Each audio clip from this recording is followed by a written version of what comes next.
Добрый день, дорогие подписчики, зрители канала. Решил я заснять также уборку огорода от проса. В ускоренном темпе выкапывал картошку.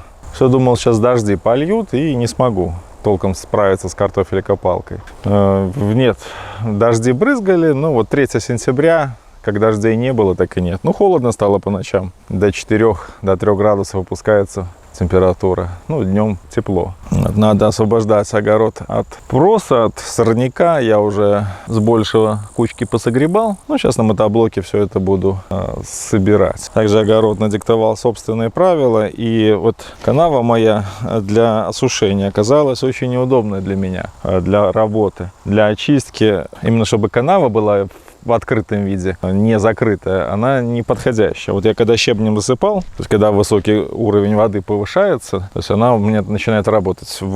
Этим летом она мне только по весне там поработала, и все, сейчас уже не надо. Но дело не в этом.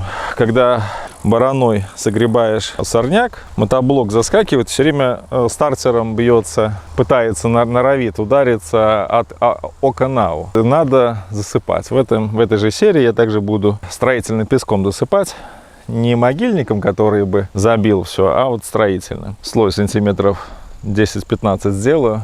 Также для последующего удобства. И надо убирать в конце дички. Вот эти у меня там 3 дички в конце стоят. И канава тоже поперечная. Ее тоже надо засыпать. Очень неудобно, когда есть границы, именно физические границы огорода. Не в виде забора, где ты там как бы забор и ладно. А именно вот, когда у тебя что-то растет на огороде, это беда целая. Развернуться возле дичек. Ветки очень острые, весь изрежешься. Ну, крайне неудобно. То есть на огороде желательно, чтобы у вас ничего не было. Если уже только земли очень мало, вынужденно, да, то есть у меня, как у бабушки, на огороде 3 яблони росли. Ну, как бы тут безвыходная, я так понимаю, ситуация у них была, земли там мало.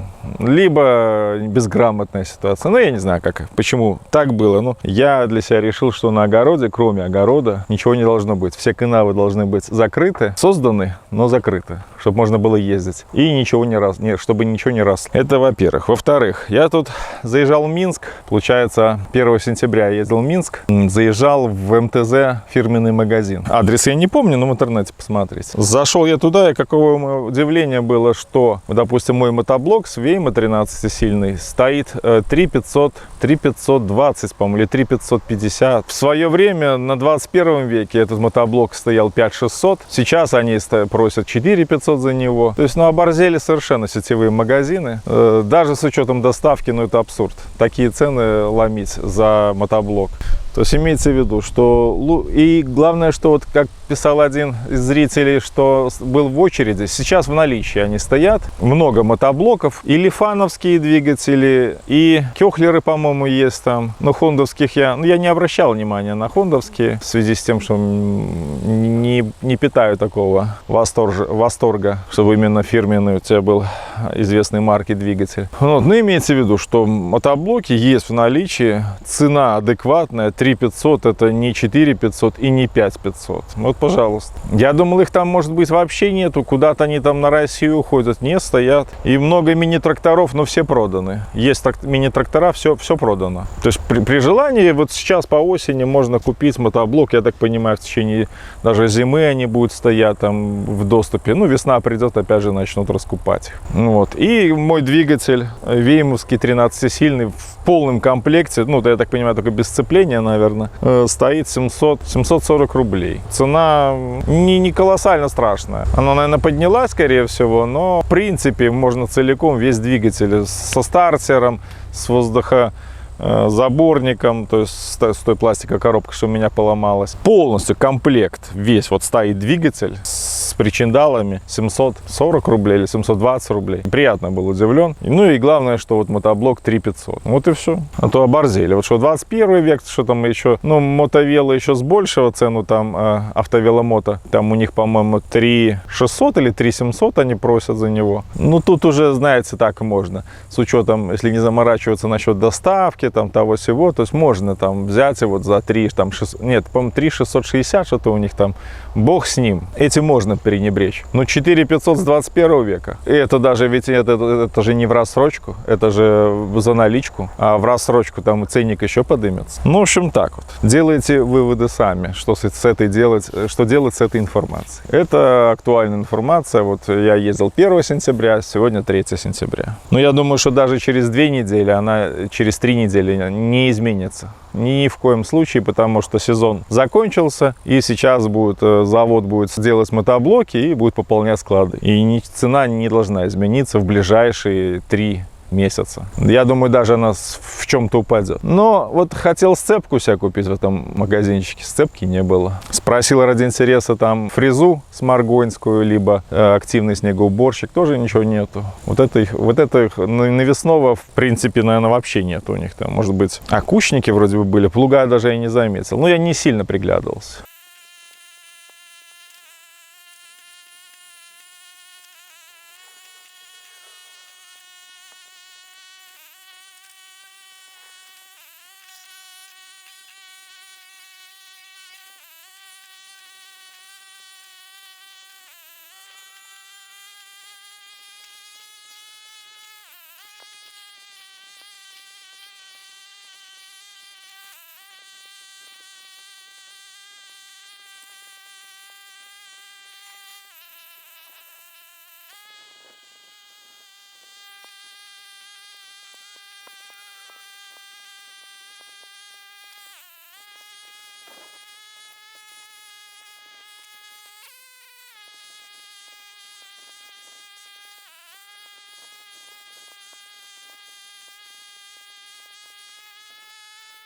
Проса, коренья.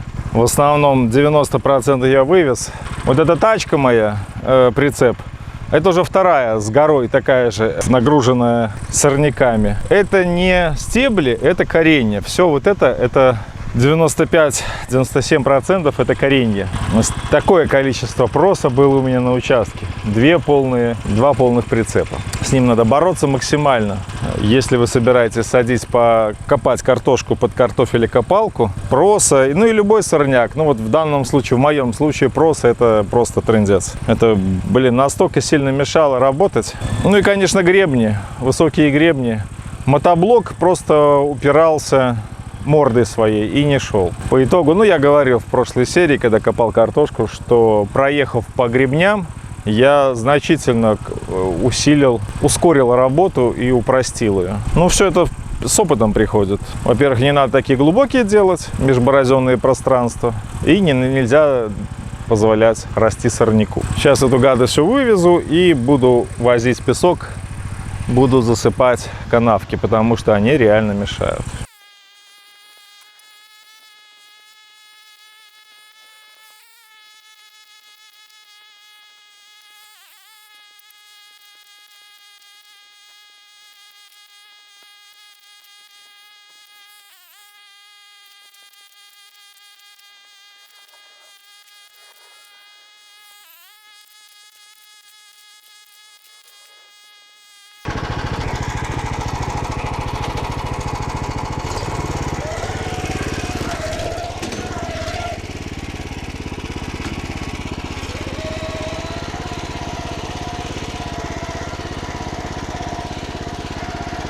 Уже второй раз цепляюсь колесом за треугольную раму дышла прицепа. Она не как у МТЗ, закругленная кверху, и упоров нету. И получается, надо постоянно контролировать. То есть надо либо делать упоры, либо переделывать крепления. Все я там смотрел на карданное соединение, все хотел сделать, как вот делают. Срезают, переворачивают, соединение делают, упорчики. Все хорошо, все молодцы, но, короче, не нашел я карданного этого соединения дела. И по итогу, заехав в фирменный МТЗ, купил просто дышло от родного МТЗ прицепа, который они выпускают. Вот упоры и дуга. То есть останется только мне приварить трубу, переделать немножко крепление, и все, и будет у меня почти настоящий МТЗ прицеп. Конечно, прицеп он хороший, да, самосвальный, все дела, но хлипенький очень, а качество изготовления у него просто за гранью ужасов.